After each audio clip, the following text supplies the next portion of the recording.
نحمده ونصلي على رسوله الكريم اما بعد فاعوذ باللہ من الشیطان الرجیم بسم اللہ الرحمن الرحیم۔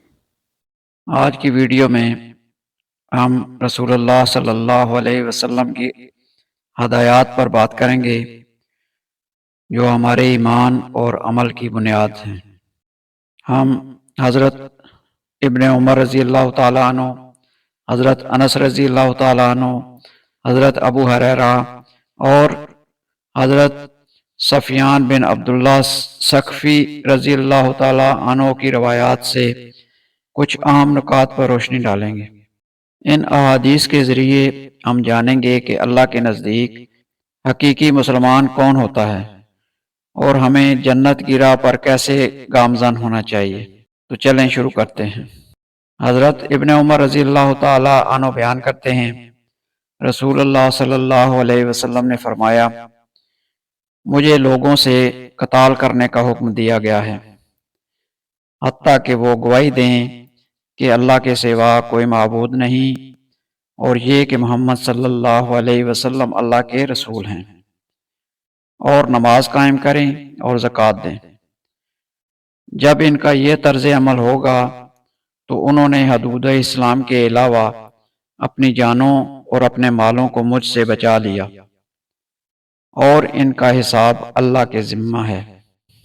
متفق علیہ۔ حضرت انس رضی اللہ تعالیٰ عنہ سے روایت ہے، انہوں نے کہا، رسول اللہ صلی اللہ علیہ وسلم نے فرمایا، جو شخص ہماری طرح نماز پڑھے، ہمارے قبلہ کی طرف رخ کرے اور ہمارا ذبیحہ کھائے تو وہ ایسا مسلمان ہے جسے اللہ اور اس کے رسول کی امان حاصل ہے، سو تم اللہ کی امان اور ذمہ کو نہ توڑو۔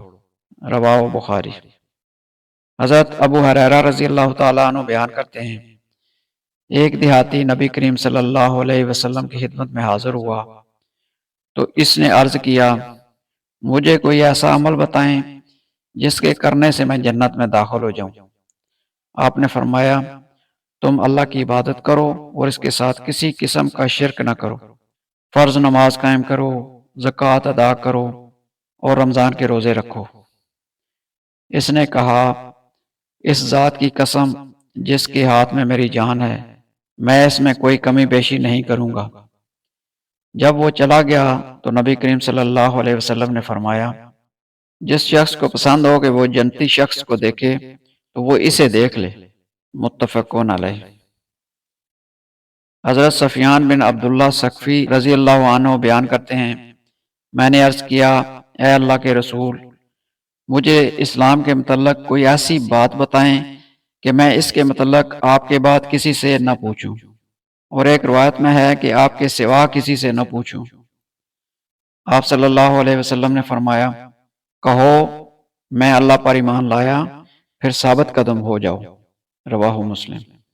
اس ویڈیو کا اختتام کرتے ہوئے ہم دعا کرتے ہیں کہ اللہ ہمیں اپنی رضا اور جنت کی خوشبو نصیب فرمائے، ہمیں نبی کریم صلی اللہ علیہ وسلم کے بتائے ہوئے راستے پر چلنے کی توفیق عطا فرمائے، ہماری عبادات کو قبول فرمائے اور ہمیں ہر قسم کی گمراہی سے محفوظ رکھے۔ آمین یا رب العالمین۔